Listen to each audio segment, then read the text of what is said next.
Chairman जवानान Pakistan और दिफाई तज्ज़ियाकार अब्दुल्ला हमीद गुल साहब हमारे साथ मौजूद हैं। अब्दुल्ला हमीद गुल साहब, आपको वेलकम कहेंगे। सूरत इंतहाई मखदूश है। एक तरफ तो उनके अपने साबिक वज़ीर दाखिला चिदम्बरम ये इल्ज़ाम लगा रहे हैं कि ये दहशतगर्द उनके अपने थे, वहीं पर तैयार हुए और फिर अपने लोगों को मारा और पाकिस्तान का पहलगाम वाक़े से कोई लेना देना नहीं है। लेकिन ये जो दूसरा एक और फॉल्स फ्लैग ऑपरेशन है, ऑपरेशन महादेव, जिसमें पाकिस्तानियों को चुन चुन के मारा जा रहा है, इनकाउंटर किया जा रहा है, किस तरह से पाकिस्तान को इसका जवाब देना चाहिए और इस ऑपरेशन को एक्सपोज करना चाहिए आपके ख्याल में? बिस्मिल्लाहिर्रहमानिर्रहीम। बहुत बहुत शुक्रिया, सुबह बखैर।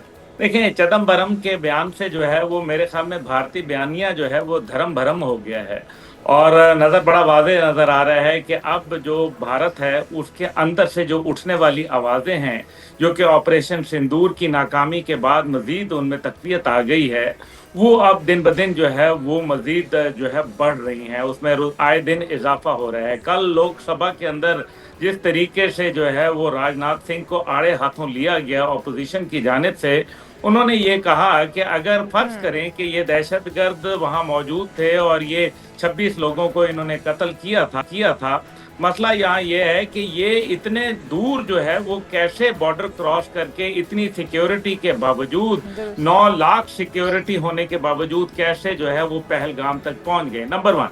नंबर 2, इसके अंदर देखें बड़े सवालात हैं। वो लाशें कहाँ गईं?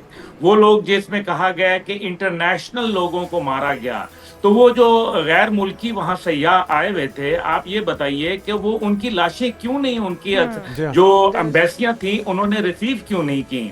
अब मसला यहाँ ये है कि ये चाहे जो मर्जी फॉल्स फ्लैग कर लें, ऑपरेशन सिंदूर 1 जो था, जिसके अंदर नरेंद्र मोदी ने एक पाकिस्तान पे जारियत की, उसके नतीजे में पहलगाम के वाक़े के ऊपर, जबकि अब जो खुरा है वो उनके अपने घर में निकल आया है। बात जो है ये इतनी मजबूत है कि इसको आप डिनाई नहीं कर सकते। मेरा ख्याल है कि इसमें इसके बाद जो ऑपरेशन महादेव शुरू किया गया है, लगता यही है कि जो ऑपरेशन सिंदूर की हिफ़्फ़त को मिटाने के लिए अब एक संदूर भरा जा रहा है, ऑपरेशन सिंदूर की मांग के अंदर वो महादेव के नाम का भरा जा रहा है। और अगर ये ऑपरेशन कामयाब हो जाता है, जिसके अंदर पाकिस्तानियों को, जो कि बगैर कानूनी तौर पर तो नहीं कहेंगे, गलती से वहाँ पर बॉर्डर पार करके चले गए हैं 2 भाई जिनका नाम बताया जा रहा है, मोहम्मद फारूक और मोहम्मद दीन, उनको गलती से इनकाउंटर करके मार दिया गया, जो कि गलती से वहाँ पर गए थे।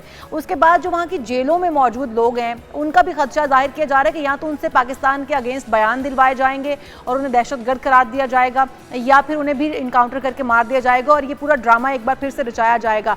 पाकिस्तान को इस वक्त क्या करने की ज़रूरत है? क्योंकि इंडिया इस प्रोपेगेंडे में बहुत माहिर है और हमेशा की तरह वो कामयाब हो जाएगा अगर पाकिस्तान ने बर वक्त जवाब ना दिया तो।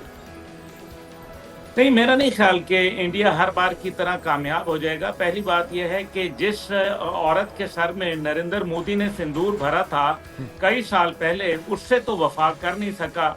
अब ये जो हिंदुस्तान के माथे में सिंदूर भरा है, ये कौन सा वफादारी हो जाएगी? दूसरी बात यह है कि कामयाबी पूरी दुनिया के मीडिया जो है और खुद डोनाल्ड ट्रंप जो है वो 6 जहाज़ों के गिरने की बात कर रहे हैं।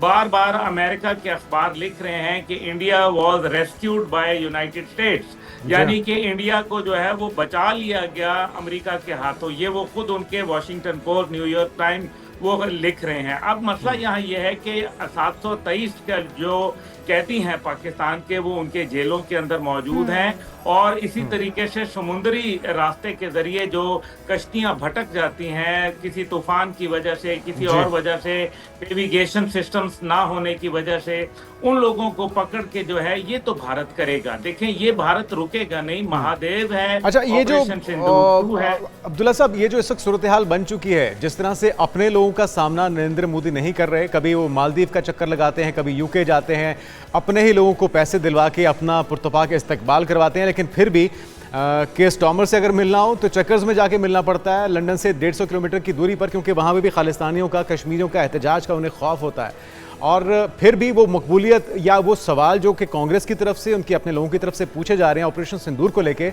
उसका जवाब देने से कासिर हैं। खुद आरएसएस की तरफ से अब ये कहा जा रहा है कि जी 75वीं सालगिरह पे मोदी साहब को रिटायर हो जाना चाहिए। तो आपको लगता है कि अपनी हुकूमत को बचा पाएंगे नरेंद्र मोदी इन ओछे हथकंडों से? देखिए, ये जितना कुछ ड्रामा रचाया जा रहा है, ये असल में नवंबर में बिहार के इलेक्शंस हैं और उन्हीं के लिए ये सारी जो तगदौ है, ये झूठे ड्रामे हैं, ये रचाए जा रहे हैं और उसके अंदर भारत का मीडिया जो है वो पूरा इसका साथ देता है। देखिए ना, यूरोप से में जितनी खबरें जो दी गई, वो एक एयर इंडिया का टीवी चैनल है A+I, और उससे जो ये खबरें सारी जो हैं वो लीक होती हैं, ये फिर प्रोपोगेट की जाती हैं, और एक जो झूठा और मनगढ़ंत बयानिया जो है वो बुना जाता है। इससे पहले 700 से ज्यादा जो मुख्तलिफ मीडिया हाउसेस थे वो पकड़े गए। इसी तरीके से डिसइंफो सेल वगैरह जो है वो पकड़े गए। भारत जो है वो फॉल फ्लैग का एक माहिर हो चुका है, लेकिन अब दुनिया जो है वो मेरे ख्याल में समझ चुकी है। नरेंद्र मोदी झूठी साख को ज्यादा देर बचा नहीं लेकिन पाएगा। एक चीज है अब्दुल्ला साहब, जिस तरह से असला खरीदने की हवस में मुब्तला है नरेंद्र मोदी, उस फौज को जो कि पाकिस्तान का सामना करने के लिए, पाकिस्तान की फौज का सामना करने के लिए, चाहे वो हमारी नेवी हो, एयरफोर्स हो या बड़ी फौज हो, उसका सामना करने के लिए तो तैयार नहीं है। लेकिन जिस तेजी से असला खरीदा जा रहा है, अरबों रुपया इंडियन टैक्स पेयर्स के अवाम का जो पैसा है वो असला खरीदने की दौड़ में झोंका जा रहा है, आपको लगता है कि किसी मिस एडवेंचर से बाज रह पाएगा नरेंद्र मोदी या उनकी सरकार? ना नरेंद्र मोदी बाज आएगा और ना जो है बेंजामिन नेतन्याहू बाज आएगा। याद रखिएगा मेरी बात, उसकी वजह यह है कि भारत और इसराइल दोनों अपने टेरिटोरियल एक्सपेंशन चाहते हैं। भारत अखंड भारत की बात करता है, जिसके अंदर उसने पाकिस्तान को भी शामिल कर लिया हुआ है बाकायदा नक्शे के जरिए, और इसी तरीके से वो ग्रेटर इसराइल की बात करते हैं। 82 बिलियन डॉलर से 89 बिलियन डॉलर उन्होंने अभी ऑपरेशन सिंदूर के बाद जो है बजट कर लिया है। इसका मतलब है कि आप तैयार रहें, आप पे वो हम जंग तैयार दोबारा, रहें ये और जो ये जंग दोबारा से मुसल्लत की जा सकती है, क्योंकि हस्बे रिवायत इस बार भी प्रोपेगेंडे के थ्रू फेक इनकाउंटर की जो तस्वीर हैं लाशों की और प्लांटेड हथियार हैं उनकी तस्वीर अपने मीडिया को पहुंचे भारत की जानिब से, और अब बस प्रोपेगेंडे का इंतजार है कि कब वो मंजर आम पर आता है। बहुत शुक्रिया, हमारे साथ मौजूद थे अब्दुल्ला हमीद गुल साहब, दिफाई तज्जियाकार, और जिस तरह से बता रहे थे कि भारत अपने ओछे हथकंडों से बाज नहीं आएगा, और अब बिहार के जो इलेक्शन है वो मोदी सरकार को अगर जीतने हैं तो इस तरह के हथकंडों के एवज ही वो जीत पाएंगे, अदरवाइज तो उनकी मकबूलियत में अब खासी कमी आ चुकी है।